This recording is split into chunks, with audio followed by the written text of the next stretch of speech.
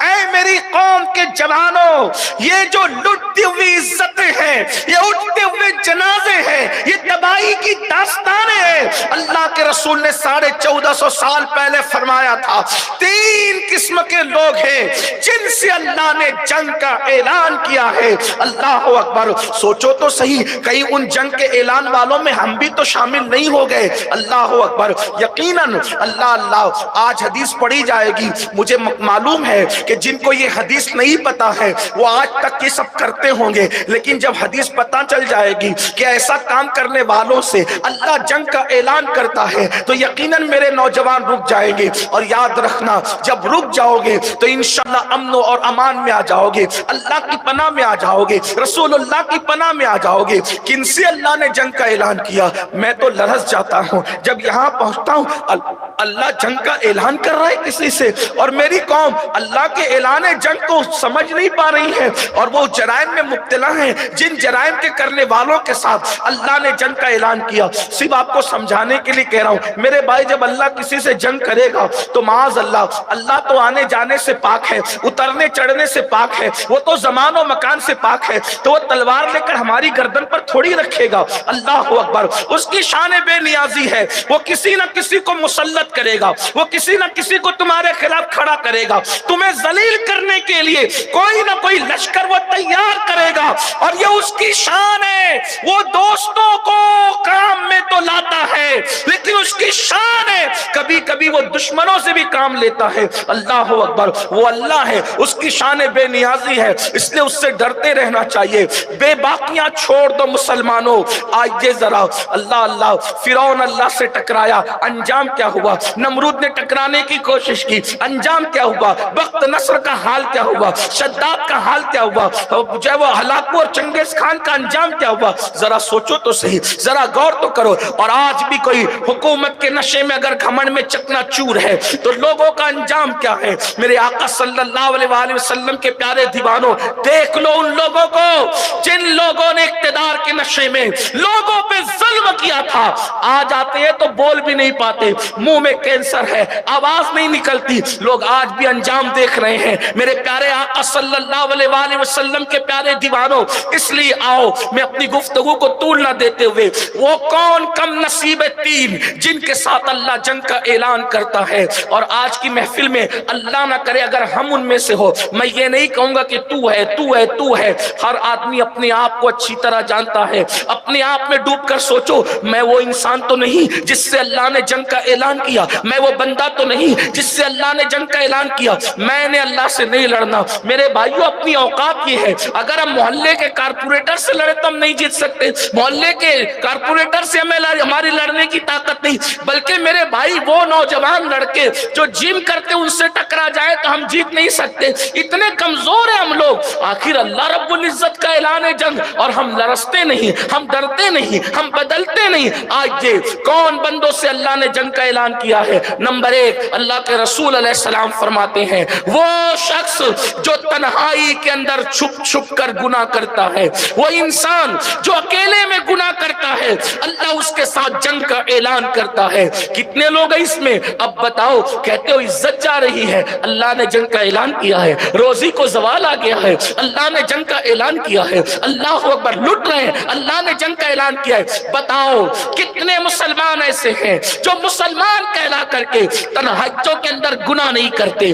آج ہماری تنہائیاں، آج ہماری راتیں، آج 4 دیواری کے اندر ہماری زندگی کتنی بدترین ہو چکی ہے۔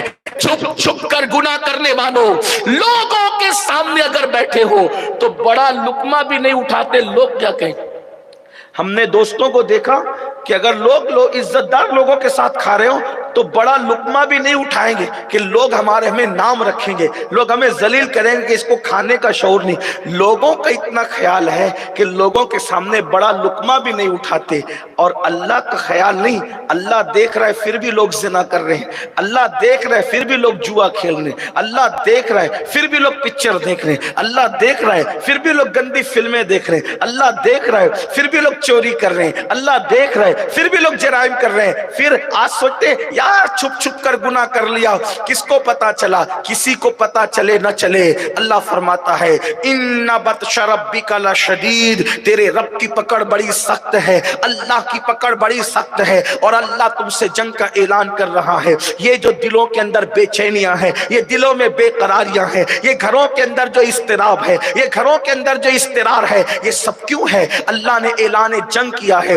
آپ سوچو، اتنا بڑا مجمع ہے، ہر آدمی ڈوب کر سوچے میری تنہائی کیسے ہے، میرا اکیلا پن کیسے ہے۔ بتاؤ نا مسلمانوں، اللہ اللہ، لوگ دیکھ رہے ہوں ہم کھڑے ہو کر پانی نہیں پیتے، لوگ دیکھ رہے ہوں ہم احتیاط سے چلتے ہیں، لوگ دیکھ رہے ہوں ہم سنبھل سنبھل کے بولتے ہیں۔ میرے بھائیوں، عزت دار پڑھے لکھے لوگ نظر آ جائیں تو ہمارے بولنے کا اسٹائل بدل جاتا ہے، گفتگو کا انداز بدل جاتا ہے۔ ہم تو نہیں کہتے، آپ کہتے ہیں، یہی تو ہے نا، تو نہیں کہتے آپ کہتے ہیں۔ عزت دار لوگوں سے ملتے ہیں، ان کے سامنے گالی نہیں دیتے۔ کیسا رونا رویا جائے، اس کا ماتم کون کرے، اس تباہی کا رونا کون روئے؟ ارے ارے نادان، کون عزت دار ہے دنیا میں؟ قرآن کہتا ہے وَلِلَّهِ الْعِزَّةُ وَلِرَسُولِهِ وَلِلْمُؤْمِنِينَ، عزت تو اللہ کے لیے ہے، عزت تو اللہ کے رسول کے لیے ہے، اور عزت تو نبی کے سچے غلاموں کے لیے ہے۔ وَلَٰكِنَّ الْمُنَافِقِينَ لَا يَعْلَمُونَ، اور منافقوں کو اس کا علم نہیں ہے۔ اللہ اکبر، اپنے نگاہوں کے اندر جس کو عزت دار سمجھا اس کے سامنے تو بھی نہیں کہتے، اور اللہ دیکھ رہا ہے گندی گندی گالیاں دیتے ہو، فون پر لڑکیوں سے بات کرتے ہو زنا کے منصوبے بنانے کے لیے۔ اللہ نے جنگ کا اعلان کر دیا، اور جس کے لیے خدا جنگ کا اعلان کر دے اللہ پھر اس کو تباہ کر دیتا، اس کو برباد کر دیتا ہے۔ ہماری بربادی سیاسی لیڈروں سے نہیں، میں کسی لیڈر کی جو ہے وہ حمایت کرنے نہیں کھڑا ہوا ہوں، اس لیے کہ ہمارا ان سے کیا تعلق اور ہمارا کسی سے کیا تعلق۔ ہمارا لیڈر تو ایک ہے، اور وہی اول بھی ہے وہی آخر بھی ہے۔ ہمارا قائد تو ایک ہے، وہی اول بھی ہے وہی آخر بھی ہے۔ ہمارا قائد تو ایک ہے، وہ کامل بھی ہے اور وہ اکمل بھی ہے۔ اس ہستی کو لوگ محمد رسول اللہ کہتے ہیں۔ بس ہمیں کسی سے کیا لینا؟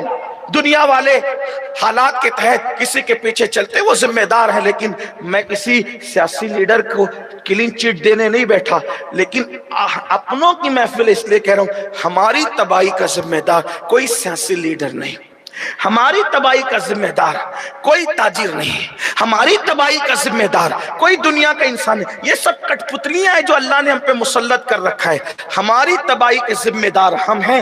ہم نے اپنے ہاتھوں سے اپنے آپ کو تباہ کیا ہے، اپنے ہاتھوں سے برباد کیا ہے، اپنے ہاتھوں سے ہم نے اپنے اچھے دنوں کو برے دنوں میں تبدیل کیا ہے۔ ورنہ مسلمانوں، اتنی بڑی تعداد میں آپ بیٹھے ہیں، آج آپ تہیہ کر کے اٹھیں کہ میں نے تنہائی میں گناہ چھوڑ دینا ہے، اکیلے میں نے گناہ چھوڑ دینا ہے۔ اللہ کی عزت کی قسم، ام المومنین سیدہ عائشہ صدیقہ رضی اللہ تعالی عنہا نے حضرت سیدنا امیر معاویہ رضی اللہ تعالیٰ کو خط لکھا، اور اس خط کا مضمون یہ تھا، آپ فرماتی ہیں کہ جب انسان تنہائی میں چھپ کر گناہ کرتا ہے، توجہ کرنا آپ کے خط کا مضمون، کہتی ہے جب انسان تنہائی میں چھپ کر گناہ کرتا ہے تو اللہ کے نیک بندوں کے دلوں میں اس کی نفرت ڈال دی جاتی ہے، وہ اللہ کے نیک بندے اس سے نفرت کرنے لگتے ہیں۔ آپ لکھتی ہے لوگوں کو چاہیے اس دن سے بچے کہ محبت کرنے والے اس سے نفرت کرنے لگے۔ محبتیں نفرتوں میں کیوں بدلتی ہے؟ محبتیں نفرتوں میں کیوں تبدیل ہوتی ہے؟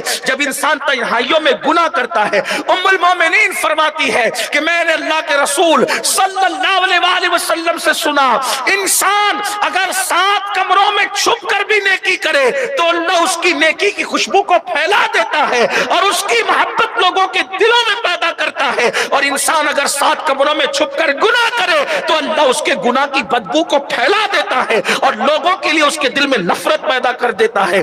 آج کہتے ہیں لوگ مولانا بہن بھائی میں نہیں بنتی، باپ بیٹے میں نہیں بنتی، میاں بیوی میں نہیں بنتی، سسر داماد میں نہیں بنتی، بھابی دیور میں نہیں بنتی، اس میں نہیں بنتی، ساس نند میں نہیں بنتی۔ میں کہتا ہوں تنہاجوں کے اندر گناہ کرنا چھوڑ دو، جو اکیلے میں گناہ کرتے ہیں اللہ ان سے جنگ کا اعلان کرتا ہے. لوگوں کا اتنا خیال ہے, اللہ کا خیال نہیں. آئیے ایک روایت آتی ہے, حضرت سیدنا حجت الاسلام امام غزالی رحمت اللہ تعالی علیہ اپنی بڑی مشہور شورِ آفاق کتاب جو ہے وہ مکاشفۃ القلوب میں لکھتے ہیں, ایک لڑکی تھی, نوجوان لڑکی, خوبصورت تھی. ایک نوجوان لڑکا اس پر فریفتہ ہو گیا, اس پر عاشق ہو گیا, اس پر شیدا ہو گیا, اور ہر وقت اس کی طاق میں رہنے لگا. اس کی طاق میں رہتا کہ جب بھی مجھے موقع ملے گا میں اپنی نفس کی خواہش پورا کر لوں گا. ایک بات میں لوگوں سے کہتا ہوں, یہ نفس کی خواہش کیا لگا رکھا ہے. کتنا ہی انسان خواہشات کو پورا کرے, کبھی خواہش کسی کی پوری ہوئی ہو؟ ہزاروں خواہشیں ایسی کہ ہر خواہش پہ دم نکلے, بہت نکلے میرے ارماں, مگر پھر بھی وہ کم نکلے. جب انسان جنازے میں جائے گا تب اس کو پتا چلے گا میں خواہشات کے پیچھے بھاگتا رہا, لیکن 2 منٹ کی لذتوں نے میری ہمیشہ کی آخرت کو برباد کر دیا, میری ہمیشہ کی آخرت کو تباہ کر دیا. اپنے نفس پہ کنٹرول کرو, اس لیے کہ انسان اسی کو کہتے ہیں جو نفس پہ کنٹرول کر لے. جو نفس پہ کنٹرول نہ کر سکے اس میں اور کتوں میں کوئی فرق نہیں ہے, اس میں اور جانوروں میں کوئی فرق نہیں. یہی تو انسان ہے. انسان کی شان یہی ہے کہ وہ نفس کو کنٹرول کرتا ہے. جانور نہ بنو, جانور سے مشابہت اختیار نہ کرو. یہ میں نہیں کہہ رہا, قرآن کہہ رہا ہے. جو نفس کی پیروی کرے وہ جانوروں سے بدتر ہے. اس لڑکے کے پیچھے پڑ گیا. لڑکی ایک دن سفر میں جانے لگی, یہ بھی پیچھے پیچھے چل پڑا. کوئی کام نہیں تھا لیکن من چلا تھا, چل پڑا. لوگ اس وقت تو مل جل کر کے, کیونکہ پیدل, گھوڑوں پہ, کھچروں پہ سفر کرتے تھے, قافلے کی شکل میں سفر کرتے تھے, اور قافلہ رکتا تو سب کو رکنا پڑتا. سب رکے اور تھکے ہوئے تھے. جیسے زمین پہ پڑے سب سو گئے, ہوش کھو دیا گویا سب نے. چپکے سے نوجوان اس لڑکی کے پاس پہنچا. کہا لڑکی جانتی ہو میں تم سے محبت کرتا ہوں, پیار کرتا ہوں, بس مجھے کوئی سفر درپیش اور درکار نہ تھا, نہ کوئی حاجت تھی, تمہاری وجہ سے میں نے سفر کیا ہے. لڑکی نے کہا تو کیا چاہتے ہو؟ کہا کہ تمہارے جسم پہ قابو چاہتا ہوں, تمہارے جسم پہ قابو چاہتا ہوں, تم میری نفس کی خواہش پوری کر دو, میں چلا جاؤں گا. لڑکی نے کہا جتنا تم مجھے چاہتے ہو اس سے کم میں تمہیں نہیں چاہتی, لیکن اتنا جا کر کے پہلے دیکھ لو کہ قافلے میں کوئی جاگ تو نہیں رہا ہے, قافلے کے سب لوگ سو چکے, کوئی جاگ تو نہیں رہا ہے. وہ نوجوان پورے قافلے کا چکر لگا کر خوشی خوشی آیا اور آ کر کے کہتا ہے نہیں کوئی نہیں جاگ رہا ہے, سب بے خبر سو رہے تھک کر کے. لڑکی نے کہا سب سو رہے ہیں تو رب بھی سو گیا؟ سب سو گئے تو کیا رب بھی سو گیا؟ اس کا پورا وجود کانپ گیا. اس نے کہا نہیں, یعنی وہ بد عمل تھا, بد عقیدہ نہیں تھا. اس نے فوراً کہا نہیں, رب نہیں سو سکتا, اسے نہ نیند آتی ہے نہ اسے اونگ آتی ہے, وہ نیند سے بھی پاک ہے, وہ اونگ سے بھی پاک ہے. تو لڑکی نے کہا اگر لوگ جگے تو گناہ نہیں کرتے, کیا خیال ہے رب دیکھ رہا ہے پھر بھی گناہ کرو گے؟ اس کے دل میں بات آ گئی اور پھر وہ لوٹا اس شان سے کہ جب رب دیکھ رہے ہیں تو گناہ کیسا, رب دیکھ رہے ہیں تو گناہ کیوں کرنا؟ اللہ اکبر. پھر پلٹا, چند ہی قدم چلا تھا کہ اس کو موت آ گئی, انتقال ہو گیا اس کا. یہاں رک کر کے تھوڑا ہمیں سوچنا چاہیے, یعنی اگر پھر بھی وہ اس پر ہاتھ ڈالتا تو کس حالت میں موت آتی اس کو؟ انسان گناہ کرنے سے پہلے ذرا سوچے تو صحیح کہ میں گناہ کر رہا ہوں, اگر اسی حالت میں موت آئی تو میرا کیا بنے گا, میرا انجام کیا ہوگا؟ اللہ اکبر. مائیں اور بہنیں بھی یہاں بیٹھی ہوئی, بڑے نازک دور سے ہم گزر رہے, بڑے دردناک دور سے گزر رہے. آج تو اس قدر ایمان, یقین اور اسلام لوگوں کے نزدیک سستا ہو گیا ہے کہ ایک موبائل کی لالچ دے کر کے لوگوں کا ایمان چھین لیا جا رہا ہے, شادی کی لالچ دے کر کے بیٹیوں کی آبرو چھینی جا رہی. کیا ہوا لوگوں کو؟ دین سے دور گئے اور تباہی ہے، مذہب کی تعلیم سے دور گئے اور تباہی۔ یہی قوم کی بیٹیاں تھی جو جان دے کر کے ایمان اور آبرو بچاتی تھی، اور آج رشتے کی لالچ دے کر کوئی بھی ہمارے ساتھ کھیل جائے، کتنی حیرت کی بات ہے۔ اور رہی صحیح کسر جو ہے وہ نام نہاد میڈیا کے لوگ پوری کر رہے ہیں کہ مسلمان اپنی بیوی کو پیار نہیں دیتا، مسلمان اپنی بیوی کو پیار نہیں دیتا، اگر پیار پانا ہے تو فلاں اور فلاں سے نکاح کر لو۔ ہم کہتے ہیں یہ پروپیگنڈا ہے، اور یہ جہالت کا پروپیگنڈا ہے۔ اللہ کی عزت کی قسم، مسلمان بیوی کو آج بھی جتنا پیار دیتا ہے کوئی اس کا تصور نہیں کر سکتا۔ چند منچلے لڑکوں کے علاوہ اگر کچھ تباہی کی داستان ہے، لیکن حقیقت تو یہ ہے کہ ہمارے یہاں پیار کی داستان جتنی گہری ہمارے یہاں ہے اتنی کہیں اور آپ کو نہیں ملے گی، نہیں ملے گی کہیں بھی۔ اس لیے قوم کی بیٹیوں کو بھی ہوش کے ناخن لینا چاہیے کہ میڈیا کے پروپیگنڈے کا شکار نہ ہونا۔ آپ کا مذہب ہی سب سے سچا مذہب ہے، آپ کا مسلک سواد اعظم سب سے سچا مسلک ہے، آپ کا دینی رائے نجات ہے، آپ کا دین ہی اللہ تک پہنچانے کا ذریعہ اور سبب ہے۔ اس لیے کسی پروپیگنڈے کا شکار ہونے کی ہمیں ضرورت نہیں ہے، اور کسی کے کہنے میں اور بہکاوے میں آنے کی ضرورت نہیں ہے۔ ایمان بچاؤ، دین بچاؤ، اس لیے کہ اگر سب کچھ دے کر بھی دین بچے تو میں کہتا ہوں بہت سستا سودا ہے، بہت سستا سودا۔ تو عرض یہ کر رہا تھا کہ اس لڑکی نے جب کہا کہ رب دیکھ رہا ہے پھر بھی گناہ، نکلا وہ اور چند قدم چلا تھا کہ موت آئی۔ جب موت آئی تو جنت اور جہنم کے دونوں فرشتے لینے کے لیے آئے۔ اللہ کی طرف سے حکم ہوتا ہے، فرشتوں اس نے میرے خوف سے کہ میں دیکھ رہا ہوں ایک گناہ چھوڑا، میں نے اس کی زندگی کا ہر گناہ معاف کر کے اس کو جنتی بنا دیا ہے، اس لیے اس کو اہل جنت لے کر کے جائیں گے۔ اندازہ فرمائے زندگی میں ایک گناہ چھوڑا، اللہ دیکھ رہا ہے۔ اپنی تنہائیاں ہم نے کیسی بنا رکھی ہے، اللہ اکبر۔ آج ہمارا جوان اکیلے ہوتا ہے تو شیطان کے ہاتھ کی کٹ پتلی بن جاتا ہے۔ نہیں میرے عزیز، اللہ رب العزت ہمیں ہر وقت دیکھ رہا ہے، ہر لمحہ دیکھ رہا ہے، ہر ساتھ دیکھ رہا ہے۔ اللہ اکبر۔ امام المتکلمین امام علامہ نقی علی خان علیہ رحمہ اپنی کتاب میں لکھتے ہیں ایک حدیث کہ اللہ کے رسول علیہ السلام فرماتے ہیں اگر تنہائی کے اندر اکیلا ہے اور کوئی لڑکی سامنے سے جا رہی خوبصورت اور بندہ اس پہ نظر ڈالنا چاہے اور اس تصور کے ساتھ اس پہ نظر ڈالنے سے اپنی آنکھوں کو کنٹرول کر لے، روک لے کہ اللہ دیکھ رہا ہے، اللہ اسی وقت بے حساب اس کے لیے جنت نعیم کا داخلہ لکھ دیتا ہے۔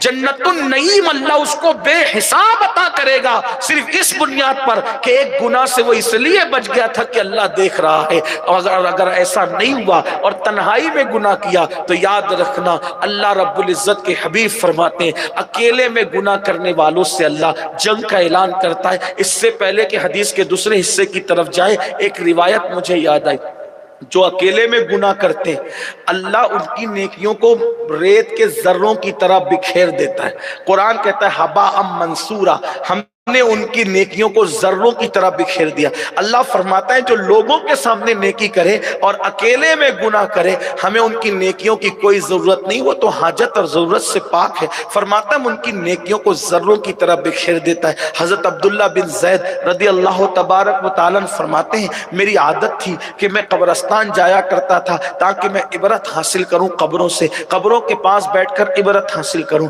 اللہ اکبر۔ فرماتے میں گیا اور ایک درخت سے ٹیک لگا کر کے قبروں کے پاس بیٹھ گیا، میری آنکھ لگی تو میں خواب میں کیا دیکھتا ہوں کہ قبروں سے لوگ نکل رہے ہیں، کسی کے بدن پر سفید کپڑے، کسی کے بدن پہ ہرے کپڑے، کسی کے بدن پہ لال کپڑے۔ ہرے اور سفید کپڑوں کی نشانی یہ ہے کہ وہ جنتی لوگ ہیں، لال کپڑوں کی نشانی اچھی نہیں۔ کچھ لوگوں کو میں نے دیکھا کہ ان کے بدن پہ کپڑے ہی نہیں تھے۔ ایک بندے کو میں نے دیکھا کہ خواب میں کہ اس کا پورا جسم برہنہ ہے اور آسمان سے ایک آگ کی زنجیر اترتی ہے، آگ کی زنجیر اترتی ہے، اس کے حلق حلق میں ڈالی جاتی ہے اور حلق سے اتر کر کے اس کے نیچے کے مقام سے پاخانے کے مقام سے وہ باہر آتی ہے. وہ تڑپتا ہے, وہ بلکتا ہے, وہ چیختا ہے, چلاتا ہے اور چلاتے ہوئے وہ کہتا ہے کیا میں نماز نہیں پڑھتا تھا, کیا میں قرآن کی تلاوت نہیں کرتا تھا, کیا میں عمرہ نہیں کرتا تھا, کیا میں حج نہیں کرتا تھا, کیا میں زکوٰۃ نہیں دیتا تھا. وہ اپنی نیکیاں گنا رہا ہے اور نیکیاں گناتے گناتے وہ تھکتا نہیں ہے. اچانک ایک آواز آتی ہے, بندے تو سب نیکی کرتا تھا لیکن جب تو اکیلے میں اور تنہائی میں ہوتا تو گناہ کرتا تھا. جو سب کے سامنے نیکی کرے اور تنہائیوں کے اندر گناہ کرے, ہمیں اس کی نیکیاں والعاقبۃ للمتقین, آخرت تو متقیوں کے لیے ہے, آخرت تو اہل تقویٰ کے لیے ہے. یعنی جو تنہائی میں گناہ کرتے ہیں اللہ ان کی نیکیوں کو ان کے منہ پہ مار دیتا ہے. آج میرا نوجوان سوچتا ہے چلو داڑھی بھی رکھ لو, پھر فلم بھی دیکھ لو, چلو نماز بھی پڑھ لو اور موبائل کے اندر گندی پکچریں بھی دیکھ لو, چلو تہجد بھی پڑھ لو اور اس کے بعد عورتوں پر پاک کی نظر بھی ڈالو. یعنی کہ یہ جو دوہرا رویہ ہے ہم نے اختیار کر رکھا ہے, یہ اچھا نہیں ہے. اور اگر ہم یہ سمجھتے ہیں کہ میں تہجد گزار ہوں, میں پارسا ہوں, میں نیک ہوں, پرہیزگار ہوں اور تنہائی میں گناہ بھی کرنے ہیں, تو اللہ پاک کی طرف سے ارشاد ہو رہا ہے اعلان جنگ ہے, ہم نے تمہاری نیکیاں برباد کر رکھی ہیں, تمہاری نیکیوں کو تمہارے منہ پہ مار دیا ہے. جب آخرت میں جائیں گے نامہ اعمال خالی نظر آئے گا, اس وقت یہ ہم سوچیں گے کاش ہم نے تنہائیوں میں گناہ نہ کیا ہوتا, ہم نے اکیلے میں گناہ نہ کیا ہوتا. میرے بھائیوں, آج اپنے دل پہ لکھ لو, یہاں سے اٹھنے سے پہلے پکا عہد کر لو کہ اگر آج ہم نے تنہائی کے اندر گناہ چھوڑ دیا انشاءاللہ بہت کرم ہے. بلکہ مجھے یہاں ایک بات یاد, آگے گفتگو بڑھنے سے پہلے, تنہائی کے گناہ سے بچنے کی بڑی فضیلت ہے, اکیلے کے گناہ سے بچنے کی بڑی فضیلت ہے. ایک مرتبہ کا واقعہ ہے, ایک بادشاہ تھا, بڑا بادشاہ, نام نہیں لوں گا اس کا, بڑا بادشاہ. اس کی بیوی سے جھگڑا, بادشاہ کا اس کی بیوی سے جھگڑا ہوا تو بادشاہ نے جھگڑے کے اندر کہا 3 طلاق. جھگڑا کس بات پہ ہوا؟ اس کی بیوی نے اس کو کہا کہ او فلاں تم جنتی نہیں ہو, اور جنتی ہو تو اس کا کیا ثبوت ہے, تمہیں پاس کیا دلیل ہے؟ اس نے کہہ دیا اگر میں جنتی نہیں, اس بادشاہ نے کہا اگر میں جنتی نہیں, تو بادشاہ نے اس کی بیوی کو 3 طلاق کہہ دی. 3 طلاق تو کہہ دیا, لیکن اس کی بیوی تھی بڑی خوبصورت, اور کس شرط پہ کہا؟ مشروط, اگر میں جنتی نہیں. اب اس کا مطلب اگر بیوی کو طلاق سے بچانا ہے تو کیا کرنا پڑے گا؟ اس کو جنتی ثابت کرنا پڑے گا. اور ایک بات دھیان میں رکھیں, ہم اور آپ بھی بڑے گھمنڈ میں کہ ہم جنتی ہیں, بلکہ کچھ لوگوں کو اتنا گھمنڈ ہے کہ صرف ہم ہی جنتی ہیں, ہمارے سوا کوئی جنتی نہیں. یہ یہودیوں کی بولی ہے. یہ یہودی بولتے تھے کہ ہم صرف جنتی, ہمارے سوا کوئی جنتی. ایک بات یاد رکھنا, جنت اور جہنم کے فیصلے صرف اللہ کرے گا, صرف اللہ. ہمیں حق نہیں ہے کسی کے جنتی اور جہنمی ہونے کا فیصلہ کرنے کا, بلکہ ہم لوگ تو یہ کہتے ہیں ہم تو ضرور جنت میں جائیں گے, ضرور. جس کی پوری زندگی میں کبھی فجر بھی نہیں ہے وہ کہتا ہے میں تو ضرور جنت میں جائیں گا. جس کی آنکھیں عورتوں کو پاک دیکھتے دیکھتے نہیں تھکتی, اس کو گھمنڈ ہے کہ میں ضرور جنت میں ڈالوں گا. اللہ کرے ایسا ہی ہو. وہ کریم ہے, وہ کریم ہے. اگر وہ کرم کر دے تو ہم جیسے کروڑوں پاپیوں کی حیثیت ہے. میرے امام کہتے ہیں ایک میں کیا, میری عیسیاں کی حقیقت کتنی, مجھ سے 100 لاکھ تو کافی ہے. اشارہ تیرا اگر کرم ہو جائے, ہم جیسے 100 لاکھ محبوب کے اشارے سے جنت میں جائے, اور اگر پکڑ ہو جائے تو نبی کا سگا چچا بچھو کی شکل میں جہنم میں ڈالا جائے گا. حضرت ابراہیم علیہ السلام کا سگا چچا جس کا نام آزر ہے, آزر, اس کو بچھو کی شکل میں جہنم میں ڈالا جائے گا. اور حضرت ابراہیم سے کہا جا رہا ہے آپ اس کے لیے مغفرت کی دعا مت کرنا, اس کے لیے سفارش مت کرنا. میرے پیارے آقا صلی اللہ علیہ وسلم کے پیارے دیوانوں, مجموع الزوائد میں صاحب مجموع الزوائد لکھتے ہیں کہ جو اپنے آپ کو قطعی اور یقینی طور پہ جنتی کہے اور اللہ کا ڈر نہ رکھے، آقا فرماتے میں محمد اعلان کرتا ہوں کہ وہ جہنم میں جائے گا۔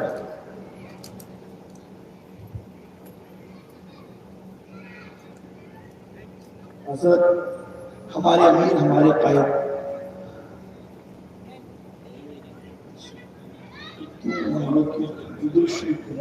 اللهم صل على سيدنا محمد وعلى آله الكرام وعلى أصحابه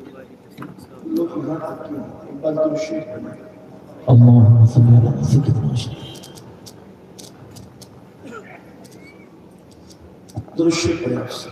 محمد صلی اللہ علیہ وسلم اللهم صل على سيدنا مولانا محمد وعلى الجود والكرم وآله وأصحابه وبارك وصحبه وبارك وسلم صلاۃ و سلام علیک یا رسول اللہ صلی اللہ۔ ایک بار اور درود شریف پڑھ لیں آپ بلند آواز سے، اللهم صل على سيدنا ومولانا محمد معدن الجود والكرم وآله وصحبه وبارك وسلم صلاۃ و سلام علیک یا رسول اللہ صلی اللہ تعالی علیہ وسلم۔ عرض یہ کر رہا تھا، آپ توجہ فرمائیں، اللہ کے رسول علیہ السلام فرماتے ہیں کہ جس نے پورے یقین کے ساتھ، پورے وثوق کے ساتھ یقینی طور پہ کہا کہ میں جنتی ہوں، پھر اس کی زندگی میں نہ نیک عمل ہے، نہ تقوی ہے، نہ پرہیزگاری، اللہ کے رسول علیہ السلام فرماتے ہیں میں محمد اعلان کرتا ہوں کہ وہ جہنم میں جائے۔ ہاں ہم امید کریں اللہ سے کہ انشاءاللہ ہم جنتی ہیں، لیکن ڈرتے بھی رہے گا اس نے جہنم میں ڈال دیا تو کیا کریں؟ بلکہ ایک حدیث ہے جو دلوں کو لرزا دیتی ہے، دلوں کو بے چین کر دیتی ہے۔ اللہ کے رسول علیہ السلام نے فرمایا، اس حدیث کو سن کے صحابہ بہت رویا کرتے تھے، بہت روتے تھے۔ فرماتے ہیں صحابہ کہ اللہ کے رسول علیہ السلام کے فرمان کا مفہوم ہے کہ قلم خشک ہو چکا ہے، قلم خشک ہو چکا ہے، اللہ نے جنتیوں کا فیصلہ بھی کر دیا اور جہنمیوں کا فیصلہ بھی کر دیا، بلکہ اللہ کی خفیہ تدبیر یہ، اللہ کی شان یہ ہے کہ ایک بندہ ہے جس کو اللہ نے جہنمی لکھ دیا ہے اور وہ بندہ زمین پر آ کر جنتیوں جیسے عمل کرتا ہے، عمل کرتا ہے، عمل کرتا ہے، حالانکہ سارے لوگ اس کو جنتی سمجھنے لگتے ہیں اور وہ خود بھی اپنے آپ کو جنتی سمجھتا ہے، خوب عمل کر کر کے، عمل کر کر کے خوش ہوتا ہے، عمل کر کر کے خوش ہوتا ہے، حتیٰ کہ میرے آقا علیہ السلام نے فرمایا اس کے اور جنت کے درمیان صرف ایک قدم کا فاصلہ رہ جاتا ہے۔ اللہ اکبر، مسلمانوں غور کرو، اپنے آقا کیا کہہ رہے ہیں؟ اس کا مطلب یہ ہے تہجد پڑھ لو پھر بھی مطمئن مت ہونا، قرآن کی تلاوتیں کر لو پھر بھی مطمئن مت ہونا، رات و دن درود شریف کی کثرت کر لو پھر بھی مطمئن مت ہونا، رات و دن عبادتیں کر لو پھر بھی مطمئن مت ہونا، مسجدیں بنا لو، مدرسے بنا لو، کچھ بھی کر لو مطمئن مت ہونا، جب تک کہ دونوں پیر جنت میں پہنچ جائے نہ جائے اس وقت تک مطمئن ہونے کی ضرورت نہیں۔ میرے اور تمہارے سچے نبی غیب کا آقا صادق و مصدوق صلی اللہ علیہ وسلم فرماتے ہیں انسان نیک عمل کرتا ہے کرتا ہے کرتا ہے حتیٰ کہ اس کے اور جنت کے درمیان ایک قدم کا فاصلہ رہ جاتا ہے اور تقدیر کا لکھا ہوا غالب آتا ہے۔ اللہ نے اس کو جہنمی لکھا تھا اور وہ جنت کے راستے پہ جا رہا تھا، جنت میں اور اس میں ایک قدم کا فاصلہ تھا، پھر تقدیر غالب آتی ہے، یعنی اللہ کا لکھا ہوا غالب آتا ہے اور اچانک اس کی زندگی میں تبدیلی آتی ہے، اچانک اس کی زندگی بدل جاتی ہے، اچانک اس کی زندگی ایک موڑ پر آتی ہے اور جو اب تک جنتیوں جیسے نیک عمل کر رہا تھا اچانک وہ گناہ کے راستے پر ایک قدم میں پڑ جاتا ہے اور پھر گناہ کرتے کرتے اس کو موت آتی ہے اور اللہ کا لکھا ہوا پورا ہوتا ہے اور وہ جہنم کے اندر داخل کیا جاتا ہے۔ میرے پیارے آقا صلی اللہ علیہ وسلم کے پیارے دیوانوں، پھر میرے آقا فرماتے ہیں ایک بندہ جس کو اللہ نے جنتی لکھا ہوتا ہے اور وہ بندہ جہنم کے راستے پہ چل رہا ہوتا ہے، گناہ گناہ گناہ گناہ گناہ کر رہا ہوتا ہے، حتیٰ کہ ساری دنیا اس کے بارے میں یہ کہتی ہے کہ وہ جہنم میں جائے گا کیونکہ پاکی بہت ہے، حتیٰ کہ گناہ کرتے کرتے وہ اتنی دور نکل جاتا ہے کہ اس کے اور جہنم کے درمیان ایک قدم کا فاصلہ رہ جاتا ہے، صرف ایک قدم کا اس کے اور جہنم کے درمیان فاصلہ رہتا ہے۔ آقا فرماتے ہیں مگر اللہ کا لکھا ہوا پورا ہونا ہے اور وہ پورا ہوتا ہے اور یہ ہوتا ہے کہ اچانک راتوں رات، اچانک لمحات میں اس کی زندگی میں انقلاب آتا ہے اور وہ جرائم کرنے والا، وہ پاپ کرنے والا، وہ گناہ کرنے والا، وہ اللہ کی نافرمانی فرمانی کرنے والا اچانک اس کی زندگی میں موڑ آتا ہے، وہ بدل جاتا ہے اور پھر وہ نیکی کے راستے پہ چلتا ہے اور اسی راستے پہ موت آتی ہے حتیٰ کہ وہ جنت میں چلا جاتا ہے۔ تو یاد رکھنا، آپ کہیں ہو، آپ اور ہم کتنی عبادت کر رہے ہو، کتنا ہی تقویٰ پرہیزگاری ہو، یہ مت سوچنا کہ میں جنتی ہوں، پتہ نہیں کب اللہ اکبر، کب زندگی میں موڑ آ جائے اور زندگی بدل جائے۔ اس لیے ڈرتے رہیں جب تک کہ ایمان پر خاتمہ نہ ہو جائے، حتیٰ کہ جب تک کہ دونوں قدم جنت میں پہنچ نہ جائیں، اس وقت تک مطمئن ہونے کی کوئی ضرورت نہیں ہے۔ تو اللہ اکبر، وہ بادشاہ نے اس کی خوبصورت بیوی کو طلاق دیا یہ کہہ کر کہ اگر میں جنتی نہیں تو بادشاہ کی بیوی کو 3 طلاق۔ اب وہ طلاق سے بچانا ہے تو کیا کرنا پڑے گا؟ یہ کرنا پڑے گا کہ وہ جنتی، اس کو ثابت کرنا پڑے گا۔ اور اس دور کے علماء کی بات ہے، یعنی آج سے تقریباً کم و بیش 1300 سال پہلے کی بات کر رہا ہوں یا 1200 سال پہلے کی بات کر رہا ہوں۔ اب بات چلی تو علماء نے کہا، مفتیوں نے کہا، بھائی یہ مسئلہ بڑا پیچیدہ زیر غور ہے، کون بتائے گا کہ یہ جنتی ہے کہ جہنمی؟ ہم اپنے بارے میں یقین سے نہیں کہہ سکتے کہ جنتی ہے کہ جہنمی۔ تو ایسے میں جب سب عاجز آ گئے تو لوگوں نے کہا ایک کام کریں، اس مسئلے کا اگر کوئی حل کر سکتا ہے تو وہ امام الائمہ، سراج الامہ، کاشف الغمہ، حضرت سیدنا نعمان بن ثابت یعنی امام اعظم ابو حنیفہ رضی اللہ تعالیٰ عنہ اس مسئلے کا حل کر سکتے ہیں۔ اچھا، وہ مسئلے کا حل کریں گے؟ ان کے پاس قاصد بادشاہ نے بھیجا، جلدی آؤ اور مسئلہ حل کرو۔ امام اعظم نے فرمایا مجھے فتویٰ دینے کا شوق نہیں ہے، میں آ کے فتویٰ نہیں دوں گا، جس کو فتویٰ لینا ہے وہ میرے دروازے پر آئے تاکہ لوگوں کو پتا چلے کہ ہم علماء بادشاہوں کے گداگری نہیں کرتے، ہم تو حضور کی در کے غلام ہیں، ہمیں کسی کے دروازے پہ جانے کی ضرورت نہیں ہے۔ دیکھو کیا وقار تھا ان لوگوں کا، کیا انداز تھا ان لوگوں کا، کیا تقویٰ پرہیزگاری تھی ان لوگوں کی۔ اللہ اکبر۔ بہرحال وقت پہ بادشاہ کو آنا پڑا حضرت امام اعظم کے پاس۔ امام اعظم نے فرمایا مسئلہ بیان کیا جائے۔ مسئلہ بیان کیا گیا کہ بیوی سے جھگڑا ہو رہا تھا، اس نے کہا کہ جنتی کیا ثبوت ہے؟ غصے میں آ کے ہم نے کہا اگر ہم جنتی نہیں تو بادشاہ کی بیوی کو 3 طلاق۔ اب ہم 3 طلاق بول چکے، علماء کہتے ہیں مسئلہ زیر غور ہے، جب تک بادشاہ جنتی ثابت نہیں ہوگا اس وقت تک کہ طلاق ہوا یا نہیں ہوا اس کا فیصلہ نہیں ہوگا۔ امام اعظم ابو حنیفہ رضی اللہ تبارک و تعالیٰ عنہ نے بادشاہ سے کہا ٹھیک ہے، ایک کام کرو بادشاہ، اپنی زندگی کا سب سے تعجب خیز واقعہ بتاؤ، سب سے تعجب خیز واقعہ، زندگی میں حیرت انگیز سے حیرت انگیز ترین واقعہ بتاؤ۔ بادشاہ سوچنے لگا بہت غور کیا اور اس کے بعد اس نے کہا میری پوری زندگی عجیب ہے حضرت، میں کیا بیان کروں؟ کا نہیں، عجیب سے عجیب تر بیان کر۔ بالآخر یہ ہوا کہ اس نے کہا میری زندگی کا سب سے عجیب واقعہ جو اب تک مجھے کھٹکتا ہے یا مجھے مطمئن کرتا ہے وہ یہ واقعہ یہ ہے کہ میں جوان تھا، شہزادہ تھا، شہزادگی کا عالم تھا، دولت کی ریل پہ تھی، محل کے اندر رہتا تھا، باپ نے ہر سہولت فراہم کر رکھی تھی شہزادہ ہونے کی وجہ سے۔ ایک آواز پر درجنوں غلام اور سینکڑوں کنیزیں لبیک کہتے ہوئے حاضر ہو جاتی تھی۔ ایسے میں میری خالہ کی ایک بیٹی تھی، خالہ کی بیٹی سے دل جب ابتدائی جوانی میں لگ گیا تھا اور میں اس کی طرف مائل تھا، میں اس کی طرف لگا ہوا تھا۔ میرے دل و دماغ میں ایک ہی بھوت گھومتا رہتا تھا کہ جب بھی موقع ملے گا خالہ کی اس خالہ ذات سے جو خوبصورت ہے میں لطف اندوز ہوں گا، اپنی نفسانی خواہش کو پورا کروں گا، اپنے دل کی تمنا کو پورا کروں گا۔ اس کے لیے بڑے جتن کیے، کوششیں کی لیکن کامیاب نہ ہو سکی۔ ایک دن ایسا ہوا کہ ابا یعنی بادشاہ اور ہماری امی اور سارے گھر کے لوگ محل میں نہیں تھے، وہ کسی جگہ پر گئے ہوئے تھے، میں اکیلا محل میں تھا۔ ایسے میں میری وہ بوڑھی کنیز جس کو میری پوری داستان عشق سے آشنائی تھی وہ آ کر کے کہتی ہے فلاں شہزادے صاحب دیکھو آپ کی وہ خالہ زاد جس سے آپ بہت محبت کرتے ہیں اور حاصل کرنے کی کوشش کرتے ہیں وہ آپ کے محل میں آئی ہے، اب جو چاہو ہو سکتا ہے۔ اس نے کہا اچھا، میں تو خوش ہو گیا کہ آج محل میں کوئی نئی خالہ زاد آئی ہے اور اس کے بعد جو چاہے ہم کر سکتے ہیں۔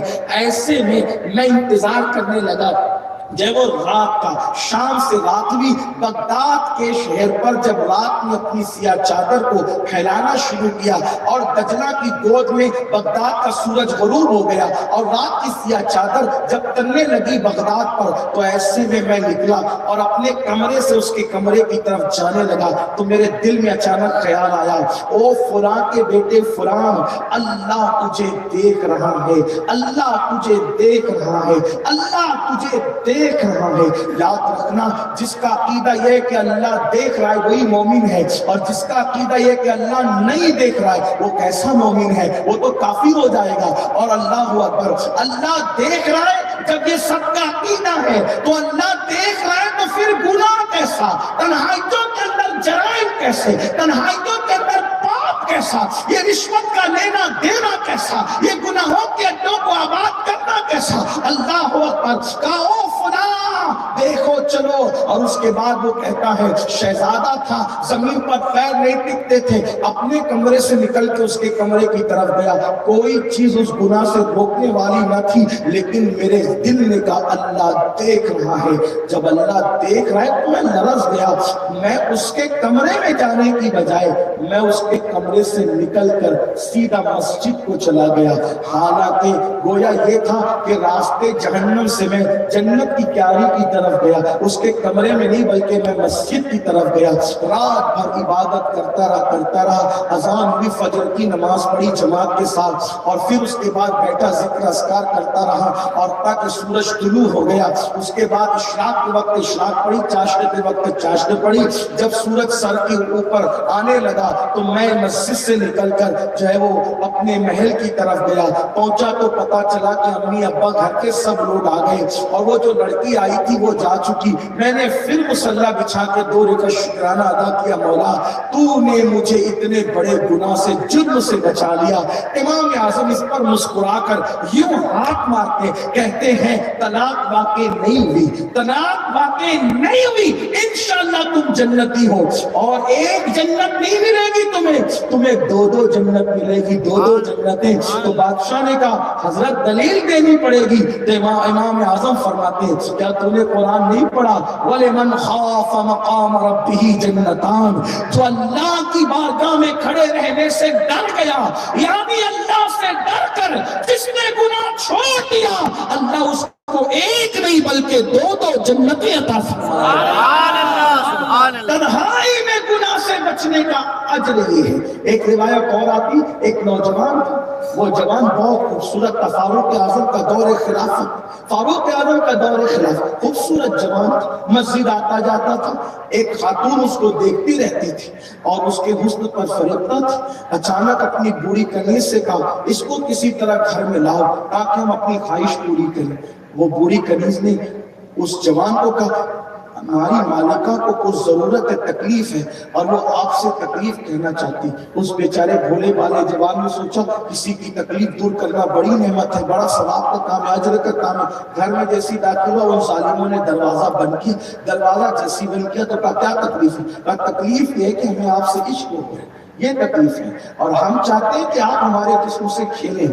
جیسی اس نے سنا اس جوان نے کہا میں کسی نامحرم عورت کو میں نے کبھی دیکھا نہیں، اور تو کہتی ہے کہ جسم سے کھیلے یعنی زنا کرے، پاپ کرے، اور اللہ دیکھ رہا ہے۔ کہ اللہ دیکھ رہا ہے یہ کہہ کر لرزا چیخ مار کے زمین پہ بے ہوش ہو کے گر پڑا۔ اللہ دیکھ رہا ہے۔ یہ داستان صرف داستان ہو گئی، کس کو چیخ، کس کی چیخ نکلتی ہے گناہ کرتے وقت کہ اللہ دیکھ رہا ہے۔ اگر یہ احساس دل میں پیدا ہو گیا ہوتا تو حجام کی کرسیوں پر بیٹھ کر کے داڑیاں آج گٹروں میں پھینکی جاتی۔ اگر یہ احساس دلوں میں پیدا ہو گیا ہوتا تو مسلمانوں کے گھر میں حرام لقمے کھائے جاتے۔ اگر یہ احساس دلوں میں پیدا ہو گیا ہوتا کوئی کسی پہ ظلم کرتا، کوئی کسی پہ زیادتی کرتا، اللہ کو چیخ ماری زمین پہ گرا، بے ہوش ہوا۔ جیسی بے ہوش ہوا ان دونوں نے کہا یہ کیا مصیبت کھڑی، جلدی سے اٹھایا اور اس کو باہر پھینک دیا۔ باہر ڈالنا تھا، اس کے باپ کو کسی نے بتایا کہ تمہارا بچہ تو بے ہوش پڑا، جیسی لے کر کے گئے وہ ہوش میں نہیں آیا، اللہ کے خوف کی وجہ سے اس کی جان نکلی۔ ہم نے اب تک سانپ کے ڈسے ہوئے کو تو مرتے سنا، ہم نے اب تک کے ایکسیڈنٹ کے اندر گاڑیوں کے پہیے کے نیچے آنے والوں کو تو مرتے سنا، لیکن کیا وہ مسلمان تھے جو اللہ کے خوف سے مر جاتے تھے، اللہ کی خشیت سے مر جاتے تھے، خدا کے عذاب کو یاد کر کر کے مر جاتے تھے؟ اللہ اکبر! وہ اسی خشیت کی کیفیت میں انتقال کیا، اس کو دفن کیا گیا۔ کہتے ہیں کہ خوشبو اور بدبو دونوں نہیں چھپتی۔ یہ داستان پورے مدینے میں مشہور ہو گئی کہ وہ لڑکی نے بلایا اور ایسا کیا اور ایسا ہوا اور ایسا ہوا، وہ مر گیا۔ فاروق اعظم نے کہا چلو ہم اس کی قبر پہ چلتے ہیں، اس نوجوان کی قبر پہ چلتے ہیں۔ فاروق اعظم حضور علیہ السلام کے اصحاب کو لے کر اس کی قبر پہ گئے اور جا کر کے کہا یہ جوان، ہمیں یقین ہے کہ قرآن میں اللہ نے جو کہا سچ کہا، لیکن تجھ سے پوچھتے ہیں کہ اللہ نے فرمایا کہ جو گناہ سے بچے گا میں اس کو جنت عطا کروں گا، اور ایک نہیں 2 جنت عطا۔ جو اللہ سے ڈر کے گناہ چھوڑ دے، اللہ کا وعدہ، اللہ کہتا ہے میں اس کو 2 جنت عطا کروں گا۔ بولو اللہ نے تمہارے ساتھ جو وعدہ کیا وہ پورا ہو گیا؟ اتنا کہنا تھا، اس کی قبر پر ایک رکا نظر آیا اور اس رکے پر لکھا تھا اے امیر المومنین، اللہ کی عزت کی قسم، اللہ نے جو دینے کا وعدہ کیا تھا اس سے بڑھ کر مجھے عطا فرمایا۔ اور یہ آیت لکھی تھی وَلَمَنْ خَافَ مَقَامَ رَبِّهِ جَنَّتَانِ، جو اللہ کی بارگاہ میں کھڑے ہونے سے ڈر گیا اللہ اس سے 2 جنتیں عطا فرماتا ہے۔ اے میری قوم کے جوانوں، کب تک گناہ کرتے رہو گے؟ کب تک آوارگی کرتے رہو گے؟ کب تک اپنی آخرت کو برباد کرو گے؟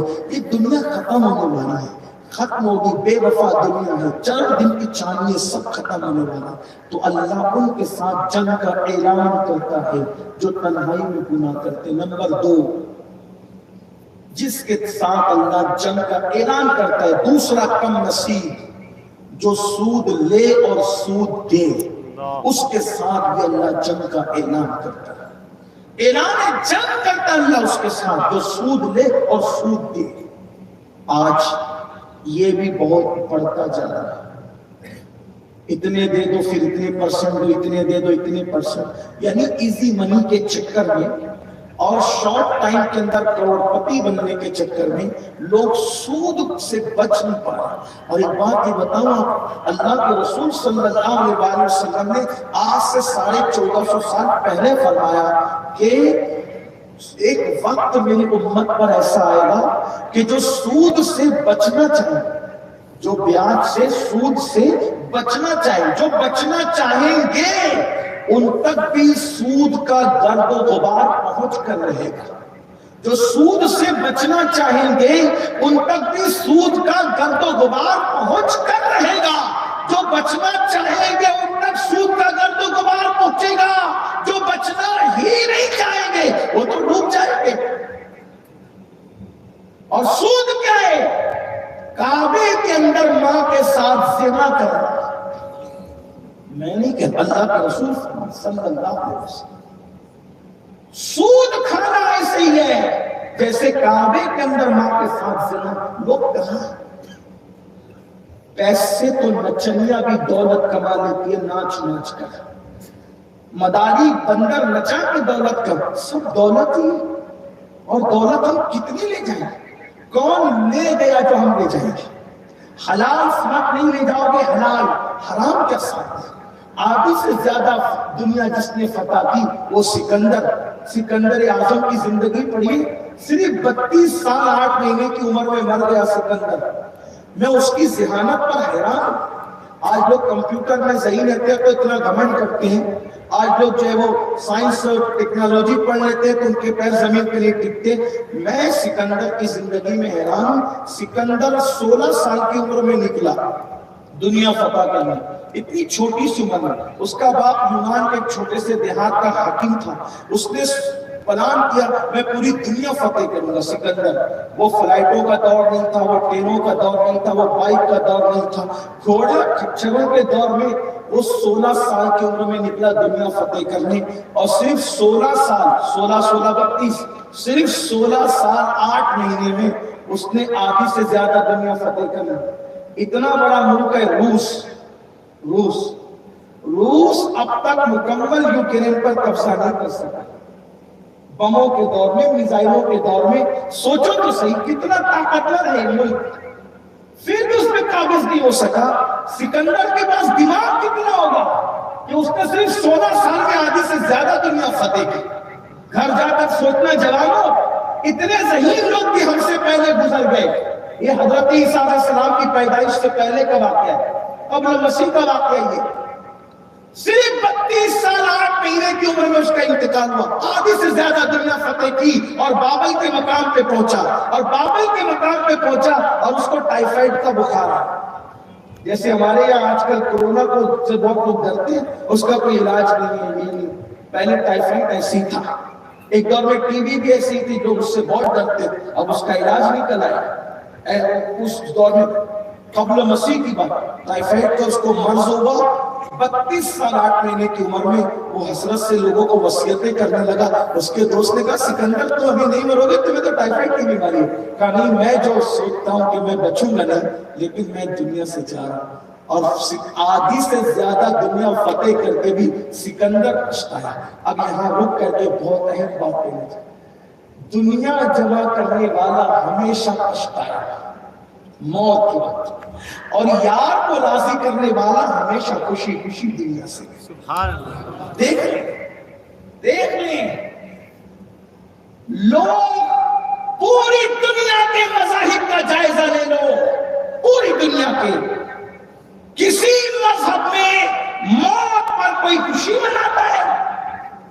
کسی مذہب میں موت پر کوئی خوشی مناتا ہے؟ دیکھ لو کوئی بھی مذہب اٹھا کے، اور جگہ موت پر خوشی نہیں ہوتی. بلکہ مذہب تو مذہب ہے، کسی مسلک میں موت پر خوشی نہیں ہوتی.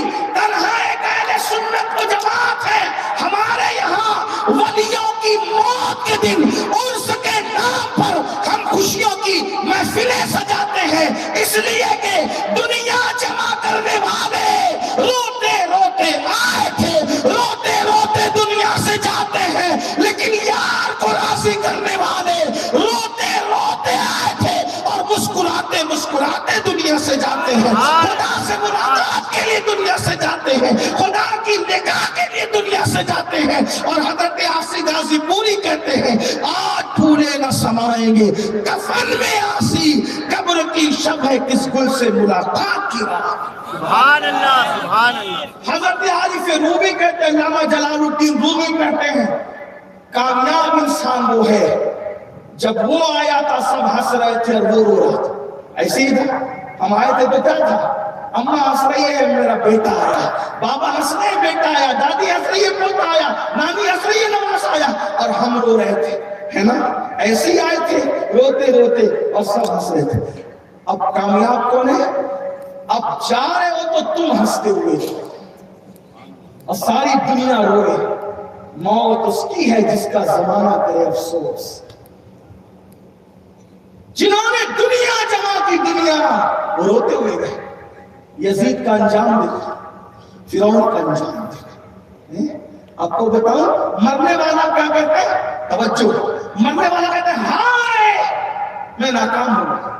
یہی ہر مرنے والا کہتا ہے ہائے میں ناکام ہو گیا. بڑے بڑے سائنسداں، بڑے بڑے جو ڈگری والے، بڑے بڑے دولت والے، جو مرا مرتے ہوئے کہا ہائے میں ناکام ہو گیا. لیکن میں امام حسین کو کربلا میں دیکھتا ہوں، جب امام علی مقام پہ تلوار پڑی، امام نے فرمایا فزت برب الکعبہ، رب کعبہ کی قسم میں کامیاب ہو گیا. سبحان اللہ. آخر کیا دیکھا حسین نے تو کہا میں کامیاب ہو گیا. کیوں؟ اس لیے کہ سکندر خوش نہیں ہے لوٹ کر دولت زمانے کی، سکندر خوش نہیں ہے لوٹ کر دولت زمانے کی. قلندر دونوں ہاتھوں سے لٹا کے رقص کرتا ہے. سبحان اللہ. سبحان اللہ. قلندر دونوں ہاتھوں سے لٹا کے رقص کرتا ہے. 32 سال 8 مہینے کی عمر کا وہ کڑیا جوان جسے سکندر اعظم کہا جاتا ہے، اس نے کہا آدھی سے زیادہ دنیا فتح کر کے پچھتا رہا کہ دنیا فتح کی کوئی وارث نہیں چھوڑا.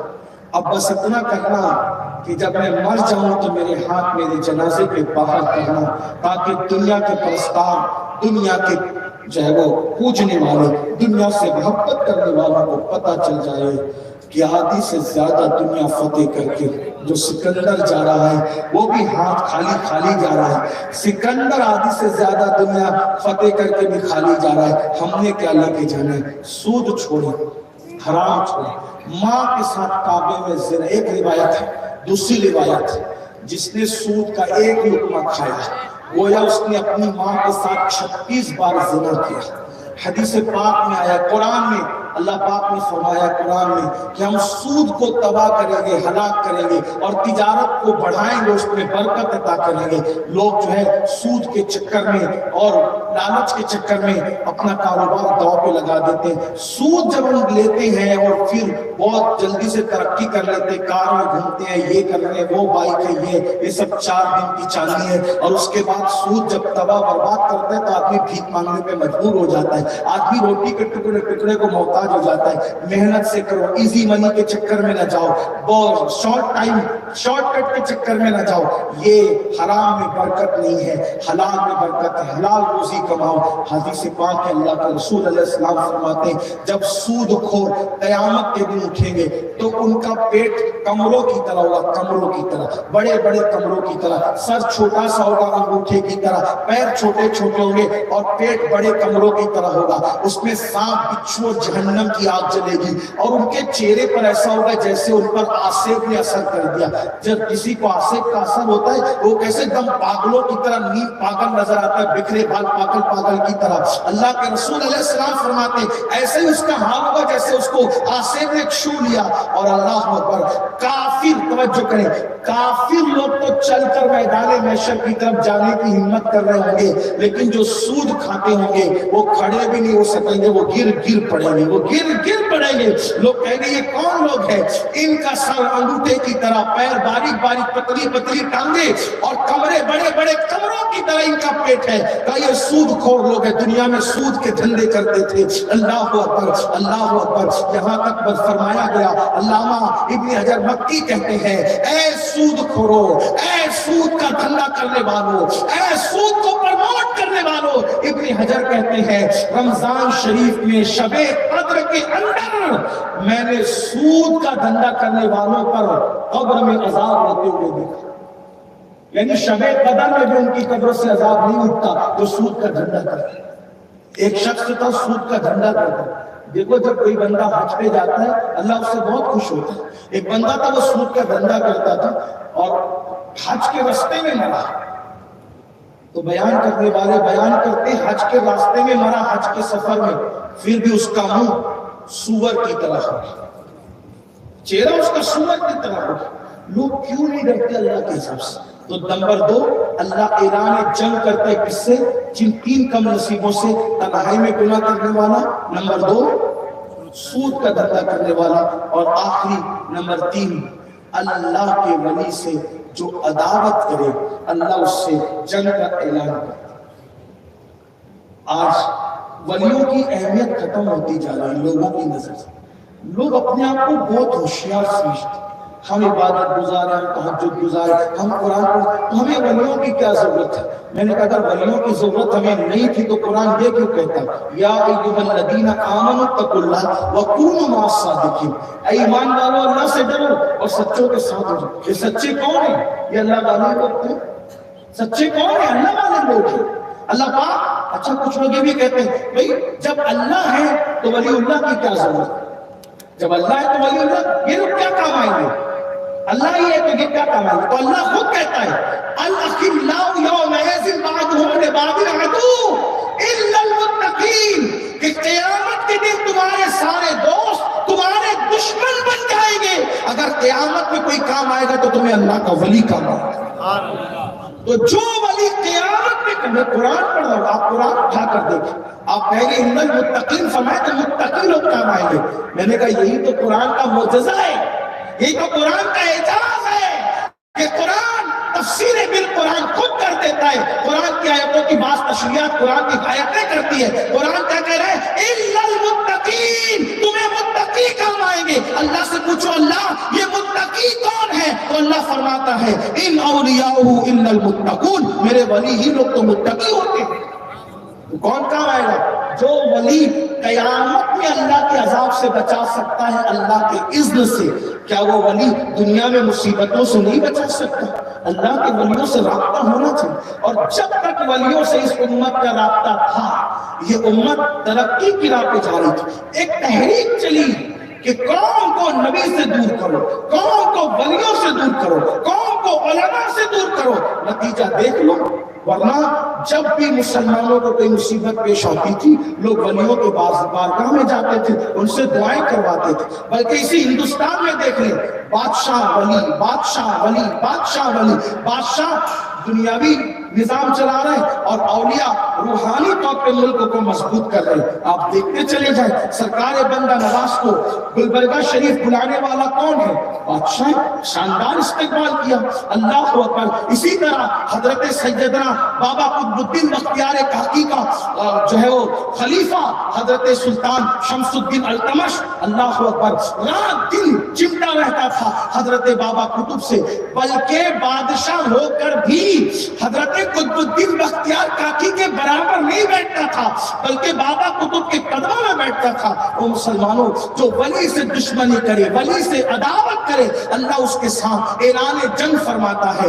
میں تو نے اپنے بزرگوں سے سنا ہے جو اولیاء اللہ کی شان میں توہین کرتے ہیں، بے ادبی کرتے ہیں، اللہ ان کے گھر میں عیبی بچے پیدا کرتا ہے، اللہ ان کے گھر میں عیبدار بچے پیدا کرتا ہے، اور ایسا زوال آتا ہے اللہ اکبر کہ تباہی سنبھلتے نہیں سنبھلتی۔ اس سلسلے میں ایک بات بیان کی گئی، حضرت سرکار خواجہ غریب نواز رضی اللہ تبارک و تعالیٰ خود فرماتے ہیں کہ ہمارے دور میں ایک شخص کا انتقال ہو گیا، توجہ کرنا، ایک شخص کا انتقال ہو گیا، سرکار غریب نواز خود فرماتے ہیں جب انتقال ہوا تو ہم اس کے جنازے کے اندر گئے تو ہم نے کیا دیکھا کہ لوگ جو ہیں وہ اس کی میت کو قبر میں رکھتے ہیں، اور جب میت کو قبر میں رکھتے ہیں تو دفن کرنے کا طریقہ یہ بیان کیا گیا ہے کہ چہرہ قبلے کی طرف کیا جاتا ہے۔ ہر طرف کا دستور یہی ہے کہ چہرہ قبلے کی طرف کیا جاتا ہے، تو جیسے اس کا چہرہ قبلے کی طرف کرتے تھے فوراً پھر جاتا تھا، پھر کرتے تھے پھر جاتا تھا، پھر کرتے تھے۔ وہ لوگ حیران تھے کہ بار بار اس کا چہرہ قبلے کی طرف کیا جاتا ہے لیکن اس کا چہرہ قبلے سے پھر جاتا ہے، قبلے کی طرف کیا جاتا ہے، قبلے سے پھر جاتا ہے۔ تو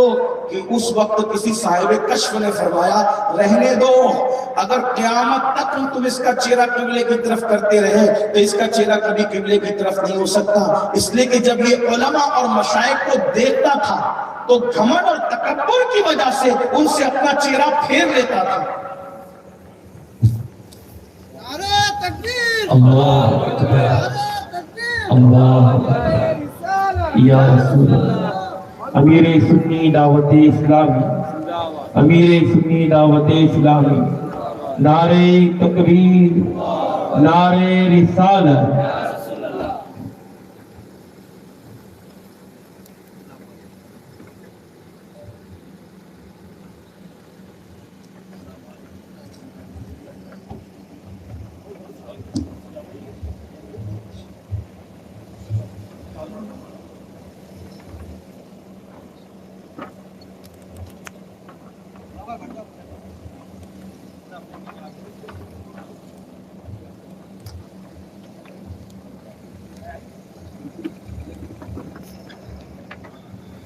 سب لوگ تشریف رکھیں اور درود شریف پڑھیں۔ اللہم صلی علی سیدنا و مولانا محمد مہدی الجود والکرم وآلہ الکرام وآلہ الکریم وأمته الکریمہ یا اکرم الاکرمین وبارک وسلم۔ صلاۃ و سلام علیک یا جد الحسن والحسین، ہمارے قائد، ہمارے امیر، جن کا ہم سب کو انتظار تھا، وہ عظیم شخصیت ہمارے درمیان جلوہ گر ہو چکی ہے۔ بس دو جملے میں مکمل کر کے اپنی بات کو پوری کر لوں کہ سرکار غریب نواز فرماتے ہیں کہ اس کا چہرہ قبلے کی طرف نہیں ہو سکتا، کیونکہ یہ جب علماء اور مشائخ کو دیکھتا تھا تو گھمنڈ اور تکبر کی وجہ سے اپنا منہ پھیر لیتا تھا۔ تو دنیا میں علماء اور مشائخ کو اپنا گھمنڈ کی وجہ سے، چہرہ پھیرنے کی وجہ سے آج اللہ نے اس کے چہرے کو قبلے سے پھیر دیا ہے۔ اب اس کا چہرہ کبھی قبلے کی طرف نہیں ہو سکتا۔ تو اللہ پاک تین لوگوں کے ساتھ اعلان جنگ کرتا ہے۔ نمبر ایک، جو تنہائی میں گناہ کرے، نمبر دو، جو سود کو لے اور دے، نمبر تین، جو اللہ کے کسی ولی سے دشمنی رکھے۔ اللہ پاک ہم سب کو کہنے سننے سے زیادہ عمل کی توفیق عطا فرمائے۔ گفتگو کے درمیان اگر کوئی بھی غلطی ہوئی، اللہ تعالیٰ اپنے حبیب صلی اللہ علیہ وسلم کی صدقہ کو پھر معاف فرمائے۔ استغفر اللہ ربی ان ربی لغفور الرحیم۔ خوبصورت سا ماحول سننے سنانے کا ہے اور آپ لوگ ماشاءاللہ بہت اچھے سے سن رہے ہیں۔ ایسے خوبصورت ترین ماحول میں آئیے ابو سزیم ہستی کو، اس عظیم خطیب کو ہم سنتے ہیں جن کی انقلاب آفرین خطابت نے لوگوں کے صرف دماغ کو اپیل نہیں کیا، بلکہ جس نے لوگوں کے دل کے احساسات کے اندر ایک زلزلہ پیدا کیا ہے، اور دل کی دنیا کو جس کے قیمتی مفکرانہ جملوں نے زیر و زبر کر دیا ہے، آئیے اسی خطیب کو جو صرف دماغ پر نہیں بلکہ جس کی خطابت دلوں پر حکومت کرتی ہے، جس میں خطابت کی گھن گرج کم اور واضح و نصیحت کا جوہر زیادہ ہوتا ہے، آئیے اسی ہستی کو ہم اب سنتے ہیں اور اپنے قائد اور اپنے امیر سے عرضی پیش کرتے ہیں، التماس کرتے ہیں ادب کے ساتھ کہ حضور والا اپنے ملفوظات حسنہ سے ہم سب کے قلوب کو مستفیض و مستنیر فرمائیں اور ہم پر احسان فرمائیں۔ آئیے ذکر الہی شکر کے طور پر بلند کر لیں، نعرہ تکبیر، نعرہ تکبیر، نعرہ رسالت، حضور امیر سنی دعوت اسلامی، عطائے حضور مفتی اعظم ہند، نعرہ تکبیر، نعرہ رسالت۔